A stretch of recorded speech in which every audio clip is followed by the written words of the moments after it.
So my name is Rachel Maurice. I'm an anesthesiologist in Kamloops. So I've been practicing for just about 20 years and 16 of those at Royal Inland Hospital. Oh, okay. I'm an anesthesiologist practicing 16 years at Royal Inland Hospital.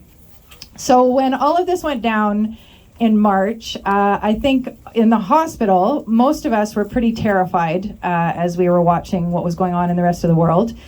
And being in the operating room and knowing that we have to put breathing tubes down people's throats and then take them out, that we were literally in the line of fire. And not only that, in some hospitals, including our hospital, they actually designated anesthesia to be the intubating team. So we were going to be called to intubate all the patients in the hospital that needed it so that it would be less messing around and we'd get the tube in the first time, or at the best chance.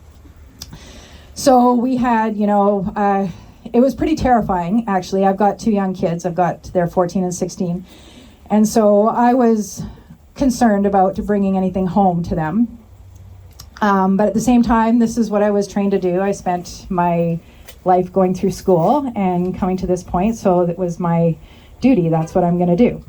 So everything was set up to go, and as time went on, I just kind of started to get the feeling that maybe our hospital was different from other hospitals. We weren't really seeing much. We got called for all of the intubations, so that included the codes. It wasn't just for anybody with COVID.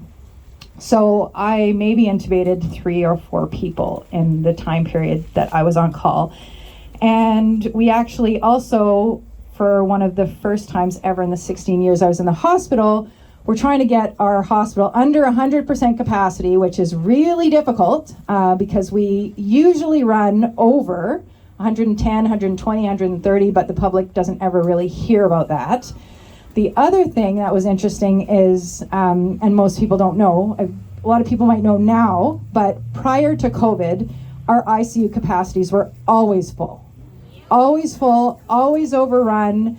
The reason I know firsthand is because when our ICUs get full, the overflow goes to the recovery room, and that affects the OR running. So we always knew when we would have trouble because we'd have to either close rooms, or we didn't actually ever divert, but so it happened on a regular basis. It just was not announced to the public at all. So over time, everyone in the hospital just thought maybe our community didn't have a lot of COVID, and we actually didn't see a lot of COVID in the hospital, and never mind the intubations, but we just didn't see a lot of COVID. And so time went on. I kind of was thinking to myself, you'd hear about the vaccine. I thought, well, we got a lot of time. That's not going to happen quickly. And then, of course, it does happen quickly.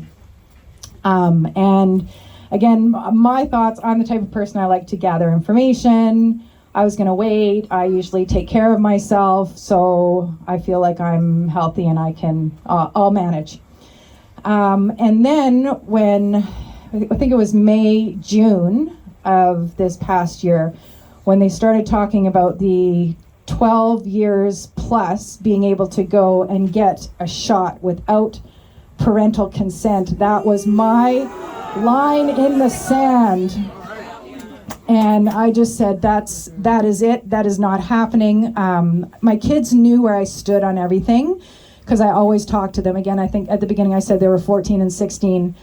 But teenagers have their own minds, so they listened. I didn't really think it was going to be an issue until that point, and so I started to inform them because, surprisingly, as a physician in BC, I didn't really understand that the Infants Act actually applied to vaccination as well.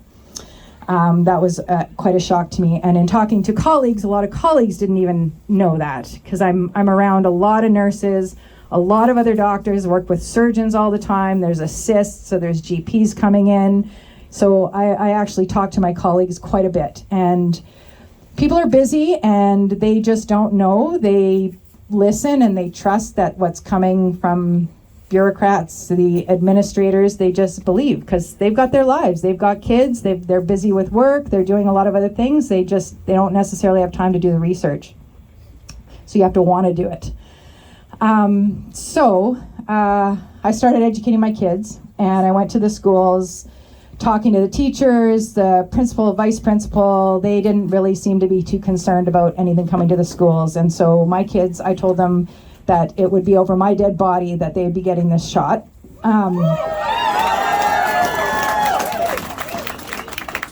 And so as school ended for the summer, and I thought, okay, there's a reprieve, but kids are still getting the shots, and I was watching this happen across Canada, really not believing what was happening.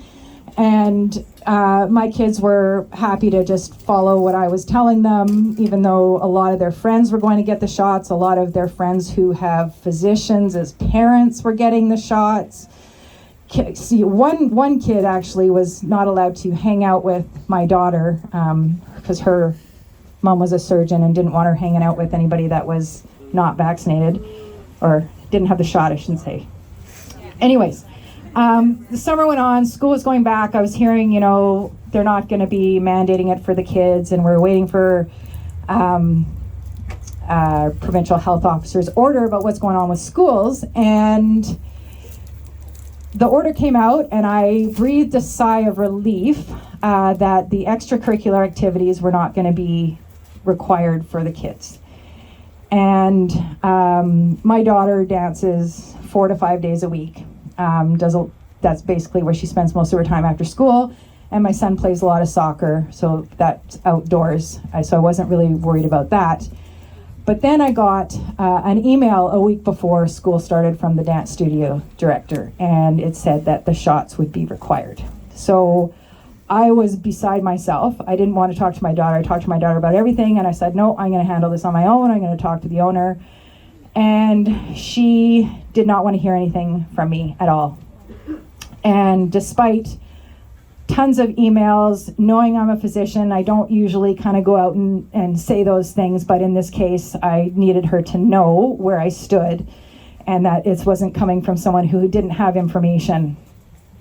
And so I spoke to my kids about this, and my daughter said, well, she goes, I want to dance. And I said, I know, we can go to another studio. And she said, no, I don't want to leave my friends. And so I had clearly a dilemma. And my son took all the information, and he understood, didn't want to get it. However, I am separated from their father.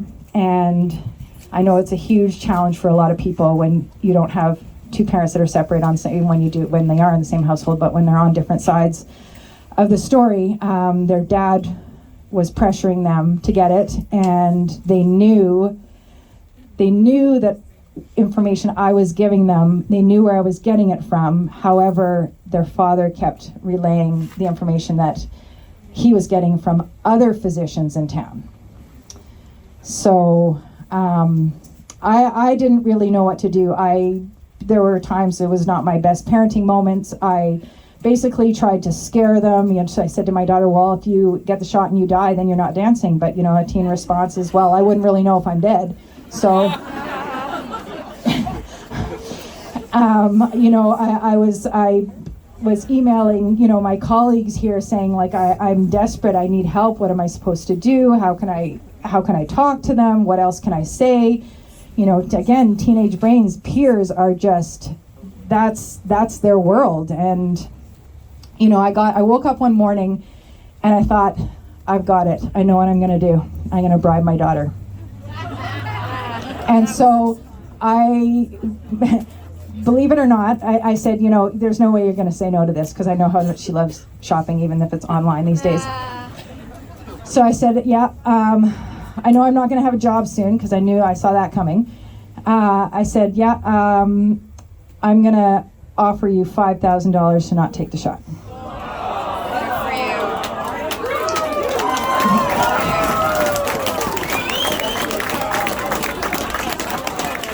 Good for you. And she looked at me and she said, I can't take your money, Mom. And I said, are you kidding me? I'm like, I don't care. I don't care about money. I do not care about money. What I care about is your life. Yeah. Hey.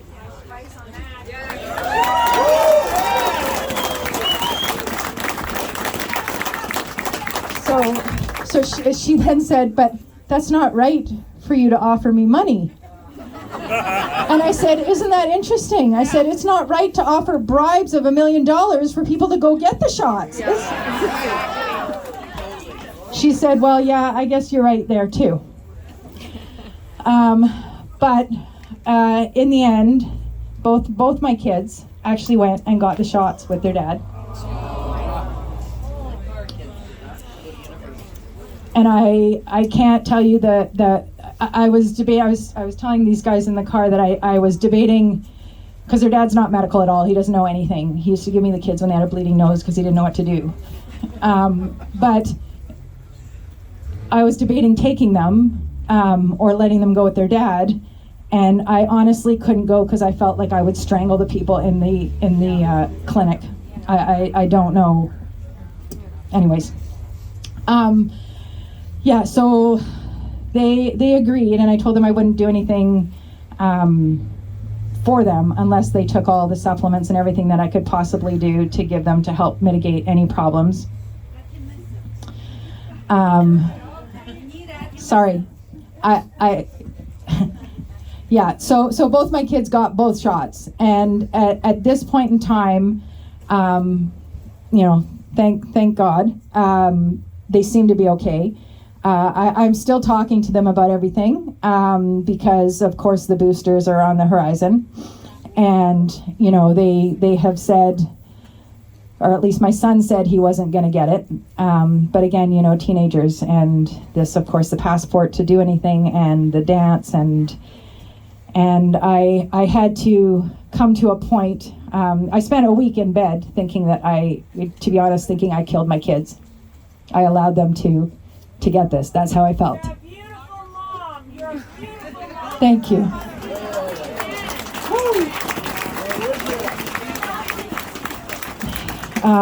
But I, in conversations with a lot of supportive people, supportive friends that I have, and what I've been through with my divorce and what I've had to kind of reach down deep inside, I know that there are some things that I have to let go and I have to have faith in, and I think that this will turn around at some point. I know we have to endure a lot before that, but I think I have faith that we will get through this.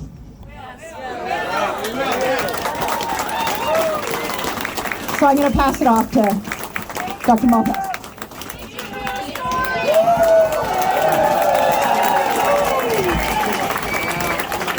So it just goes to show that even if you're a doctor, you have all the knowledge behind you, it's difficult because teenagers want to go off and be among their friends.